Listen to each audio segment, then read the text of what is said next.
All right, so thankful to get to be with y'all tonight and the rest of this weekend. Like Caleb just said, some of my most precious years in my life were spent here in Peachtree City. I'm kind of unique to be speaking on this stage right now that I spent 15 years in youth ministry, another 5 years as a preaching minister, but then for the last 5, I've been in sales as an area manager for smart technologies. Anybody have a smart board in your classroom? No? We got to do better in Georgia, apparently, in Alabama. That's right. All right. But looking into this, thinking about what I want to challenge you to think about is wherever you end up in life. Well, we're talking about this weekend and with the overall theme of thriving and thinking about thriving in your relationship with God and your relationship with others, is that sometimes we look at that and we think that has to align with a certain job title that you carry, and it just doesn't. It aligns with whatever job title you carry, whatever title you carry in this life, like that you are called to do ministry in everything that you do in life. So I haven't been preaching as often lately, as you can tell. I don't understand what words mean in sentences anymore because I'm jumbling them right now. But so I will stick to the timeline as best as I can. I tend to get a little long-winded when I haven't spoken as much lately. So I'll stick to no more than maybe 6-7 minutes over the allotted time. And so, yeah. I have a 13-year-old daughter too, so yeah, I got that. So thriving versus just surviving. When we think about this weekend, and what's unique about what happens this weekend is this continual theme of what it looks like to thrive in our relationship with God. You know, what I think would happen if we went around the room and if we did a poll, if we did a conversation, is that for a lot of us, when it comes to our faith, it's like this roller coaster. It's this up and down constantly. And we have moments where honestly, where we're thriving. Maybe we just did a week at camp. Maybe you did a mission trip. Maybe it's just that you were in a rhythm of life where you really felt like your faith was just thriving. But then for the most part, we also go back to this time where we just feel like we're just surviving. Almost like our faith is on life support. I don't know if you've ever, had the situation where you had to watch somebody close to you on life support. It's a terribly hard thing to do. You're looking at someone and they're hooked up to machines, and they are just maybe the only reason that they are alive in that moment is because they are hooked up to those machines that are allowing them to breathe, and that's them just hanging on in that moment. But the other side of that, when someone is on life support, is that there is a heartbeat in their chest. There is something that is still there, and as long as you have that heartbeat, you still have hope. In that moment when you're standing in an ER, you're standing in an ICU, you have that hope that that person is going to bounce back and go from just surviving to again thriving in their life. This weekend, I want to talk to you about a couple different things, and we're going to build throughout our next 5 lessons. But one thing I want you to think about as we go through them all is relationships. I want you to think about it in 3 ways. I want you to think about your relationships with God. Think about as you're back in your groups and you're back in your homes, as you're going through your breakout sessions, what it means to think about how do I thrive, not just survive, but how do I thrive in my relationship with my God? What are you doing to prioritize and grow that deeper relationship with God, your relationship with others?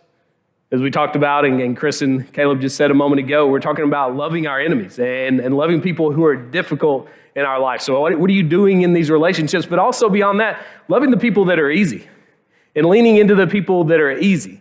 Leaning into the people that have loved you. One of the best things for me about coming back this weekend, and you'll probably hear me say it a few times, is I'm surrounded by a bunch of people who love me even though they don't see me. They don't see me anymore. I don't invest in their life. We don't get to invest in each other's life on a daily and weekly instance anymore, but they still love me, and those people are easy, and those people fill you up, and they make you stronger, and those are people you need just as much as this calling to love people who are difficult in your life. And then your relationship with yourself. So your relationship with your God, your relationship with others, and your relationship with yourself. It's not easy to be a teenager. You're going through a time when you're so constantly conflicted. And it's something that goes throughout the rest of your life, but you're just at the beginning of it. And we battle these things with our faith. We get really selfish at times, and our whole life is driven around just us and our selfishness. We battle our feelings of self-worth and actually loving ourselves and loving who God has created us to be, and we struggle in these times. So I want you to think about these relationships you have, view of yourself as God views you, and being led to a loving relationship with others and a deeper relationship with God. So we're going to look this evening as we kick this off, and we're going to be in the book of Matthew the entire time tonight. So if you have your phones or your Bibles, pull those out and turn to Matthew chapter 5. In Matthew chapter 5, in the Sermon on the Mount, if you're thinking about how do I thrive in my relationship with God, this is where I would challenge you to start. Sometimes we need these checklists and we need these templates, and we're looking for something to really challenge us. This is where you can get challenged, is by looking at the words that Jesus said in the Sermon on the Mount. And he starts here at the very beginning with some Beatitudes. And the Beatitudes, honestly, are mostly countercultural to us in direction. They're things that do not come naturally. If we look in Matthew chapter 5 and verse 2, blessed are the poor in spirit, for theirs is the kingdom of heaven. Blessed are those who mourn, so they shall be comforted. Blessed are the meek, for they shall inherit the earth. Blessed are those who hunger and thirst for righteousness, for they shall be satisfied. Blessed are the merciful, for they shall receive mercy. These are things that aren't naturally intuitive to us. We think about especially that last one. Blessed are the merciful, for they're going to receive mercy. Blessed are people who don't take advantage of others, who are willing to be humble and humble themselves in every single situation that they're in life. But then this next one, blessed are the pure in heart, for they shall see God. Blessed are the pure in heart, for they shall see God. So when I think about this one, what I know about myself is that when my heart is off, I have trouble seeing God. When I'm going through a time where I don't feel like my relationship with God is very strong, and I'm not investing in that, and I'm not living it out in the way that I know I should, and I know that honestly that I just need desperately, I have trouble seeing God. But when my heart is right, when my heart is in the right place, when the actions that I'm doing in my life, when the actions that you're doing in your everyday life are in the right place, that's when you're going to start seeing God everywhere. You're going to see God in everything that you do. You're going to see God in every step of your day. You're going to see God in every opportunity that you walk into in this life. And right after these Beatitudes that Jesus is listing to us as things that we challenged and that we're blessed by God with, he says this: you are the salt of the earth, but if the salt loses its taste, how shall its saltiness be restored? It's no longer good for anything except to be thrown out and trampled under people's feet. You are the light of the world. A city set on a hill cannot be hidden, nor do people light a lamp, put it under a basket, but on a stand, and it gives light to all the house. In the same way, let your light shine before others so that they may see your good works and glorify your Father who is in heaven. You are the light of the world. Part of thriving in relationship with God and in relationship with others is realizing this, that you are the light, and you're the light that is supposed to go out into the world. Sometimes I think we're more guilty of doing is that we have this light, and we have this light that's being given to us, and this light that we value so much, and this light that we love so much, and we center our lives around, and we talk about it, but we talk about it internally. We don't feel the burden that Jesus is giving us right here, because Jesus is giving us a huge burden. He's laying on us. He's saying, hey, you are the light, not of this house. You're not the light of this church. You're not the light of your youth group. You're the light of the world. In times where we're walking around, and guys, we see a ton of things that just feel dark. They feel heavy. They feel like things that are just really overwhelming in the world around us. And instead of walking into those, what we want to do is kind of seclude ourselves and hide my light, because I've got to protect my light, because I can't let my light go out. But what Jesus calls us to do is to go out and actually be a light in the world. And something really interesting that I've noticed as I've been preparing for this week is that he does this throughout the Sermon on the Mount. When sometimes we read this and we stop here and this is a song you know, it's a passage you know, it's a song you've sung since you were tiny in preschool, in Bible class, of this little Christian light of mine. I'm going to let it shine all around the neighborhood. I'm going to let it shine. And you sing it, but do you believe it? Because there's a challenge that goes with this in the rest of the sermon. There's a challenge of what it looks like to actually go out and be a light in the world. What it looks like to go out and be a light to others. And we can't go throughout the whole Sermon on the Mount, but I wanted to highlight a few of these. In chapter 5, in verse 21, it says, "You've heard that it was said to those of old, you should not murder. And whoever murders will be liable of judgment. But I say to you, everyone who is angry with his brother will be liable to judgment. Whoever insults his brother will be liable to counsel. Whoever says, you fool, will be liable to the hell of fire." So if you're offering a gift on the altar, and there you remember your brother has something against you, leave your gift there before the altar and go. First be reconciled to your brother, and then come and offer your gift. Do you see this? This is what we're about to see throughout the entire Sermon on the Mount. Throughout the rest of the Sermon on the Mount. Like I said, we won't hit every single passage, but it's how do you handle anger? There's a natural way that you handle anger. And the natural way that if you've ever been really angry with people, and I've been really angry with people before, is that you would tend to hold on to it, and we let it build, and we let it grow, and it becomes an infection in your soul. It becomes something that tears you apart, and something that you struggle to recover from in that relationship. And that's why Jesus flips this here, and he says, hey, no, what I want you to understand is more important, is that you could be giving an offering to me. In our world here, you could be serving me.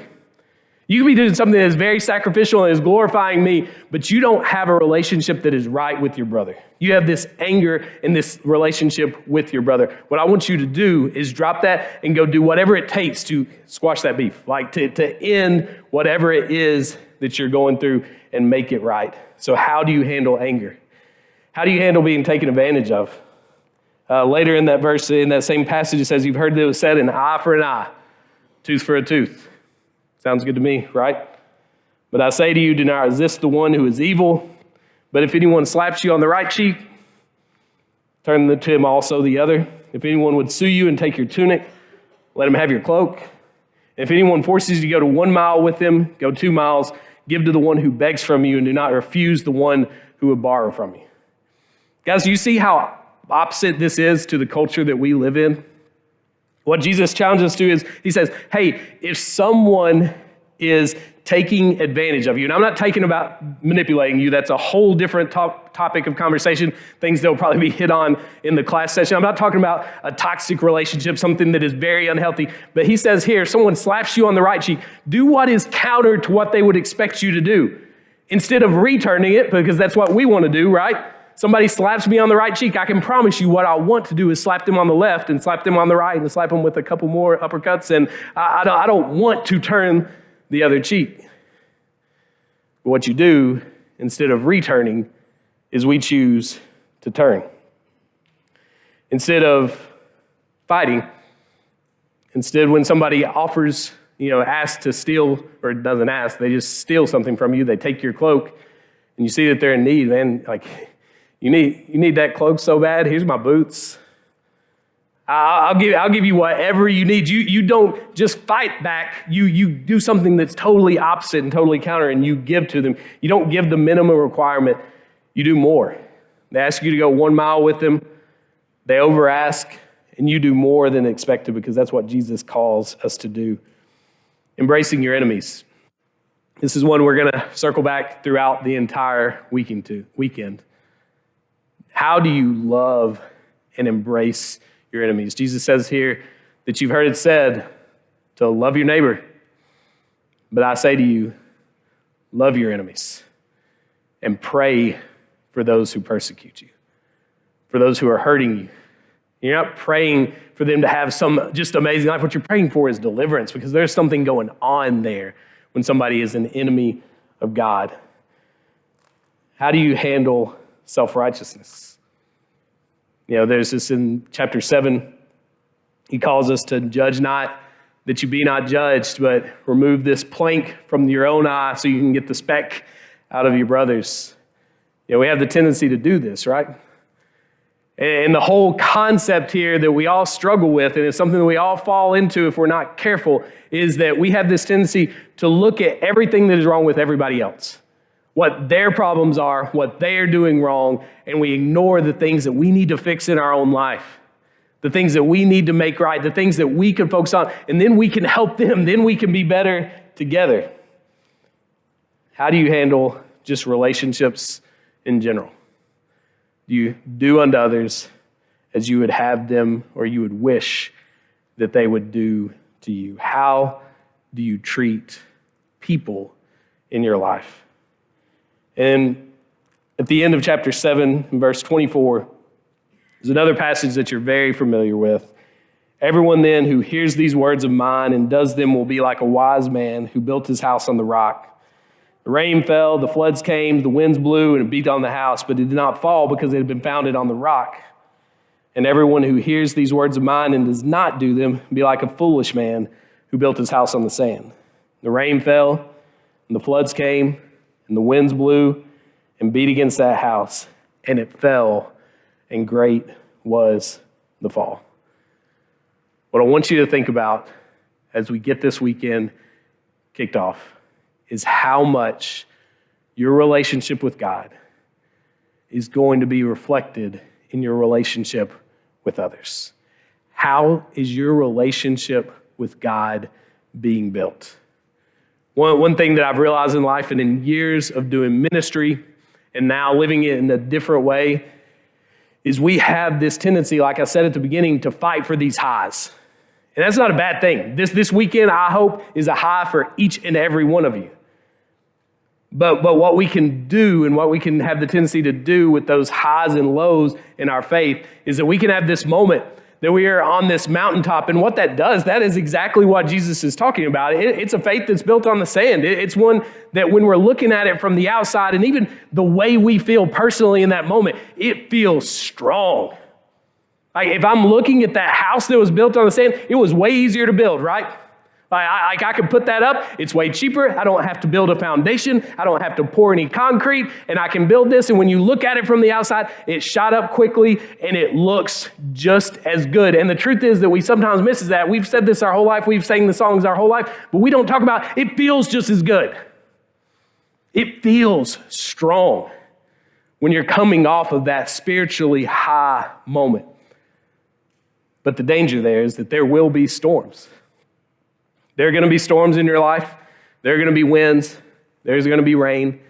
There are going to be things that you did not account for. And we don't have a faith that's built on the foundation of God, on a deep, deep foundation. It's going to go splat. One thing I've realized is that habits and building in the right way matter so much. Anybody that knows me from my time here knows that I say it loosely. I used to be a big lifter. I still like to throw some heavy weights around every once in a while, but not as consistent. He nodded his head. He can see. He can tell. Still there. I appreciate it. But one thing in moving, and this is just being honest, in moving into a sales position, I travel a lot now. And I'll tell you, it's really easy when I get on the road and I'm in a Fairfield Inn and I'm like, man, I'm going to work out today. And I walk into that Fairfield hotel gym and they've got like a 15-pound dumbbell and a 2.5 and maybe 135 and a broken treadmill in the corner. I'm like, all right, well, I won't work out, but maybe I got to be healthy, so I'm going to go eat healthy. And then I'll be like driving down the road and I don't make a decision ahead of time. So I'm driving down the road and I see 5 guys, burgers and fries, and I'm like, that would be really good right now. And if I don't prepare, if I don't plan, if I don't do something to build up, I make the bad decision. I fall back into bad habits. I fall back into weaknesses. And what I'm saying to you in that and how you're building your faith, it's going to so much affect your relationships in this life and your relationship with God and your relationship with yourself, is that it can't be something that is just always easy. It needs to be something that is challenging, something that is difficult, something that is consistent, that you are building and building and building a foundation so that that house that looks exactly the same as the one that shot up really quickly when you were on a spiritual high is actually built to withstand whatever comes at you in this life. In Matthew 9, and flipping over just a couple more passages, and we'll have the message for the night. Matthew 9, there's this one of my favorite moments with Jesus. As Jesus is walking, and it says in verse 9, as Jesus passed on from there, he saw a man called Matthew sitting at the tax booth. And he called to him, "Follow me." And he arose and followed him. As Jesus reclined at the table in the house, behold, many tax collectors and sinners came and were reclining with Jesus and his disciples. And when the Pharisees saw this, they said to his disciples, "Why does your teacher eat with tax collectors and sinners?" But when he heard it, he said, "Those who are well have no need of a physician, but those who are sick. Go and learn what this means. I desire mercy, not sacrifice, for I came not to call the righteous, but to call the sinners." A couple things before we wrap I want you to see about Jesus in Matthew chapter 9. First off, he saw people. He saw people. And he saw them not for where they were right then, he saw them for what they needed and what they could be. When he walked by Matthew in the tax collector's booth, it says he saw Matthew, but then he had this action. He stopped to be with Matthew and offer an invitation. An invitation that a teacher would not offer a tax collector. An invitation that Matthew wasn't used to receiving. An invitation that Matthew said yes to. Because too often in life, I think what we do in our faith when it comes to our walk and our relationships with others is we say, they don't need that. Oh, they desperately need it, but they don't want that. And so we just decide to put blinders on and we stop seeing people. And when you live this way, when you choose to start seeing people, there's one thing that I can promise you, and how different this weekend and hopefully what comes out of it will be, is when people see you start to live this differently, they're going to ask why. Scribes and the Pharisees, they immediately see this happening. Jesus is reclining at the table. He's not just having a conversation out in public. He is in the home. He is reclining at the table. He has invited them to sit with him at the table. And they say, why? Because to the holy, to the religious elite, to the ones who have it all figured out, this doesn't make sense. Why would you be associating with sinners and tax collectors? And Jesus responds with, he didn't come for the healthy. He came for the sick. And when it comes to living out your own faith, that's what the church is meant to be. And when I say that, I don't mean the church like this building, because yes, sometimes people are going to come into our buildings when they're searching. It's going to happen. I did 20 years of full-time ministry. It's extremely rare. You know what? Where this is going to happen is you being the church, being people who walk by, who see people and see people in need and choose to stop and sit with them at the table. You are meant to be people in the world that are bringing healing and help and not harm. When people engage with you, they're going to be meeting someone who brings that healing. So seeing like Jesus. We start our weekend. Jesus goes on, and the rest of this passage, again, because of our time, we won't get into every detail. But Jesus goes on and he heals and he heals and he heals. And it says at the beginning of the end of this passage in chapter 9, that Jesus went throughout all the cities and villages, teaching in their synagogues, that he is in proclaiming the gospel and the kingdom and healing every disease and affliction. So he continues just going and healing everyone he is coming in contact with. But then he says this, when he saw the crowds, he had compassion for them because they were harassed and helpless like sheep without a shepherd. And then he said to his disciples, the harvest is plentiful, but the laborers are few. Therefore, pray earnestly to the Lord of harvest to send our laborers into the harvest. When Jesus saw the crowds, what this is really saying, he was heartbroken. He was overcome with compassion because he didn't look at the world and said, see, those people getting what they deserve. Those people, they made their bed and they can lie in it. Those people are hateful to me. Those people are arrogant. Those people, I have zero desire to have a relationship. No, Jesus looked at a world that was struggling, and he said, they're like lost sheep, harassed and helpless. And what he calls for us to be is to be the people who are delivering the harvest. And it's because you know what it is to be healed. You know, as a person, as a follower of Christ, what it is to be truly healed.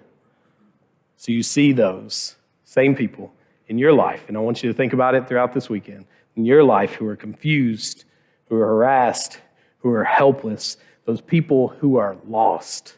Because some of the most difficult people in our lives that you're going to struggle with and we're going to call out this weekend, they're people who are just genuinely so lost right now in every way. And they're waiting for someone to love them with the love of Jesus, to see them with the eyes of Jesus. And Jesus finishes here with this prayer, calling his disciples to pray. And I pray that we'll do the same this weekend, that the Lord of harvest to send out laborers into the field. We still pray to the same Lord of harvest, and he just needs us as workers to be convicted by that calling. Let's pray.